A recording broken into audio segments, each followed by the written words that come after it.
Hello there, maayong adlaw. If you're looking for a laid-back, peaceful, at malayo sa ingay na lugar, then try to visit Limasawa Island. I am Lovely Yap, and here's what we did during our visit in the island. Maaga ang flight namin papuntang Tacloban, and pagdating namin doon, sobrang sinalubong kami na maraming blessings kasi ang lakas ng ulan. Knowing na ang tagal ng biyahe, we decided to actually book in advance in a resort in the Maasin or Padre Burgos. Sa labas ng airport, merong jeep na naghihintay, but in our case, since sobrang lakas ng ulan, we opted to ride a car.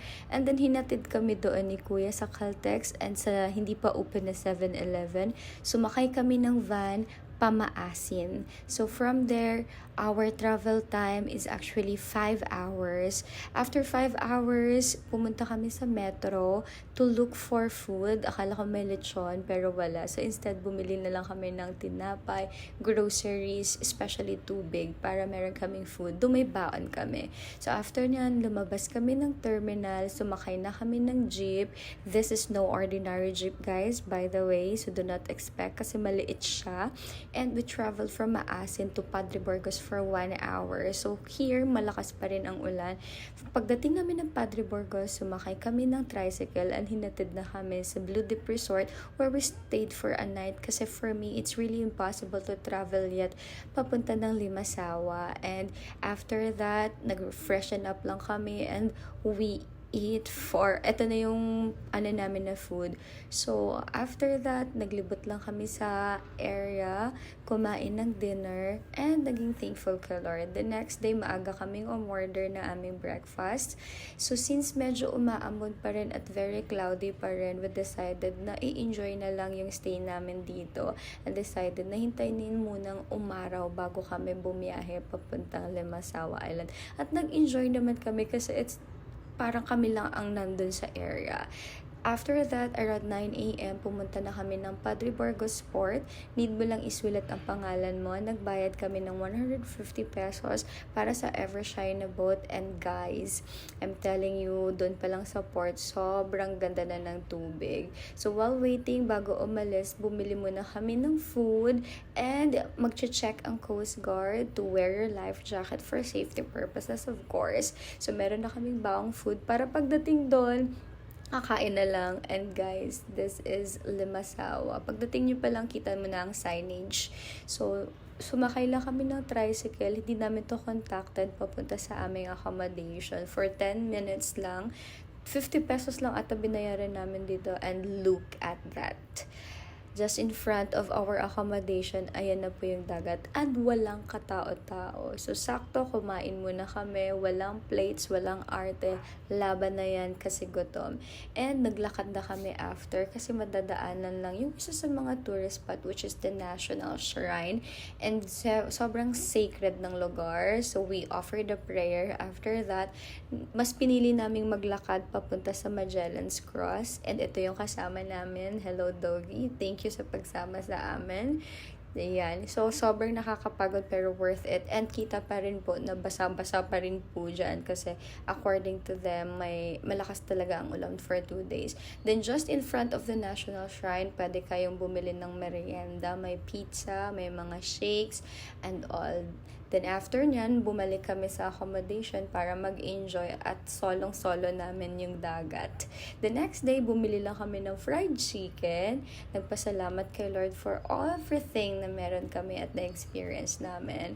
So, tinapay, tubig, fried chicken. Dito nga pala kami nagstay sa Ame Resort, Ame Beach Resort. 1.8 lang per night dyan. And ito na si Kuya na contact namin for our land tour. So, may mga na-skip na kaming mga tourist spots kasi napuntahan na namin a day before. So tara, let's go at maglibot. First stop is the Magallanes Port. So dito pa lang guys, look at that. Crystal clear water. Nag-enjoy. And sobrang thankful kami kasi ang ganda na ng weather nung mismong araw na magtutour na kami. Next stop is Dakdak Resort, the famous Moanas Village. And no doubt, sobrang ganda dun guys. Like, sobrang presko. Maaga kami nakapunta dun and walang katao-tao. As in, like, You can take all the photos you want and enjoy. Ayan na yung famous Moana's Village song cue. Oh well, I can see the na na na na na. Charis. So ayan, so naglibot-libot lang kami dito kasi sobrang ganda magstay. Kaya balak namin the next day dito kami magsistay the whole day lang. Mag-e-enjoy lang kami, walang gagawin. So may pa-eksena pa si ate mo girl dyan. Literal na nag-enjoy ako dito. After that, pumunta kami sa Little Batanes. Sobrang ganda ng overlooking view here, ang presko ng hangin. Next up is the Limasawa Bay Walk, and then yung City Hall or Mini Plaza na free ang wifi. The landmark ng Limasawa Island na hindi daw masyadong nakikilala sa mga turista, kaya dinala kami dito ni Kuya. Kuya Loloy, thank you so much. Ayan, may pa, ano pa kami dyan, may pa drone. Budget, ano nga lang, low budget edition. After that, pumunta na kami sa Pink Apple to order in advance our food for lunch para pagbalik namin, ready na yung food namin. So, tip po yan guys, ganyan ang gawin ninyo. Then, after, take a look pala guys, ito yung itsura ng Pink Apple. Ang ganda, diba?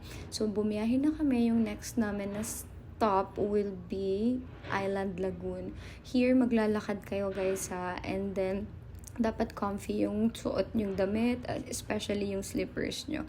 So, medyo matarik pababa doon sa Island Lagoon. But guys, I'm telling you, everything is worth it because look at that. The blue and crystal water is waiting for you sa baba. And sobrang mai-enjoy mo dito mag-swim as in. Pero on our part, hindi na kami nag-swim dito kasi we're not advised to do so kasi masyadong malakas yung alon. Pero meron pa rin ibang nag-swim dito sa gilid. Kami nag-enjoy na lang kami sa view kasi sobrang ganda talaga. Literal na mapapatulala ka na lang. See? Nasa Pilipinas po yan. Hindi po yan sa ibang bansa. And super thankful talaga na na-experience namin yan. After that, bumalik na kami sa Pink Pink Apple to have our lunch. And of course, we should always be grateful sa lahat ng blessings, sa food especially, and sa experience na ito na binigay sa amin ni Lord. Yung order namin dyan, umabot kami ng 1,000 plus, pero kasama na dyan yung aming dinner. Then, bumalik lang kami sa resort. After that, hinihintay lang namin yung sunset dito sa Limasawa Peak. And guys, needless, speechless na ako to say about it. Sobrang ganda as in ng island na ito. Bumalik na kami after that, then nag-dinner. Ito na yung in-order namin sa Pink Apple. Tipid, diba? I forgot to mention, nagpunta kami sa Isla Coffee. So, worth it din dun guys. Try nyo rin kung bibisita kayo sa Limasawa Island. Yun lang. And the next day, look at that sunset right in front of our cabin door.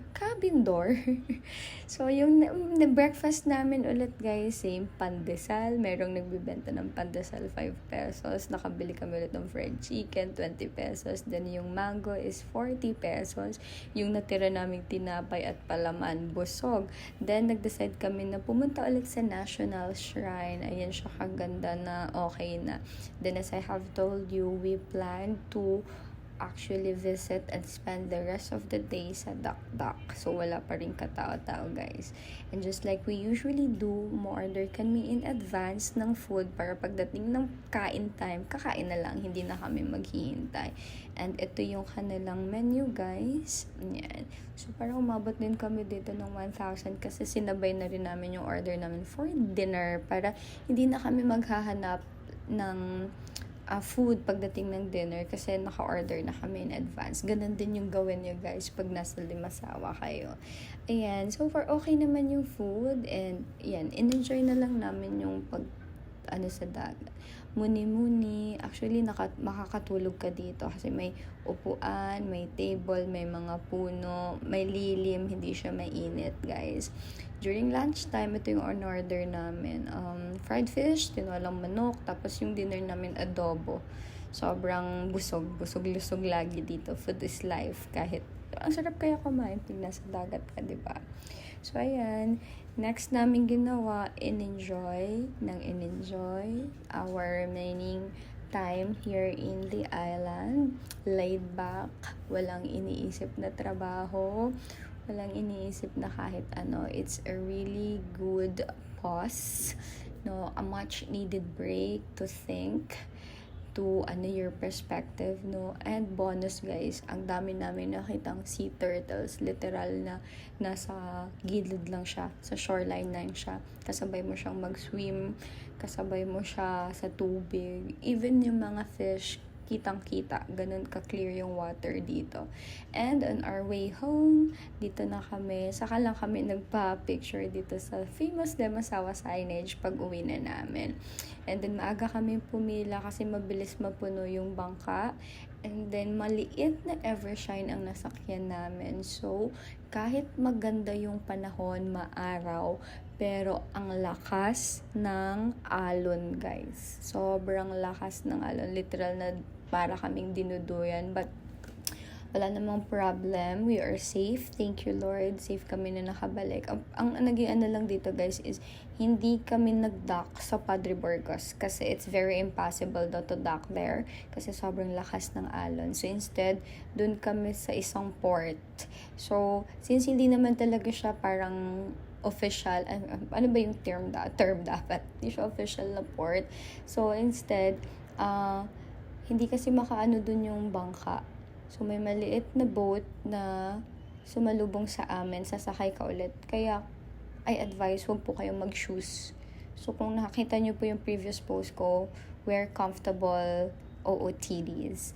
Then, sakto, yung van na naghihintay doon at lahat ng passengers, papunta na ng airport. So, mas mabilis ang biyahe namin from the port, from Padre Burgos, to Tacloban. Diretso na po siya ng airport ng Tacloban, yung Romualdez Airport. So, very convenient siya pag ganito. And the driver offered us kung if we want to stop para sa Agas-Agas Bridge. And we did. So, in-experience din namin. Ayan, kita mo yung mga kabundukan. After that, after 3 hours lang yung biyahe, nakarating na kami sa airport and naghahanap na kami ng pasalubong. Ito yung hardest part, pasalubong, kung anong pasalubong ang bibilhin. After that, we are ready for take-off. Wow, boarding pa actually. So, lalakarin mo lang papunta ng plane. Ayan na yung plane namin. And then, we're ready to be home, away from home. Ayan na yung view ng Manila. Yan lang po. So, what I've learned about this trip is that grabe, saludo ako sa mga tao dun sa Limasawa Island. They are so humble, at the same time proud. Hindi sila greedy, very, adaptable. Nag-a-adjust sila automatically to the people, especially the tourists. So, to everyone na nagda-doubt, no, don't doubt, guys. Huwag na kayong magdalawang isip or hesitate to visit the island. Yun lang, bye-bye!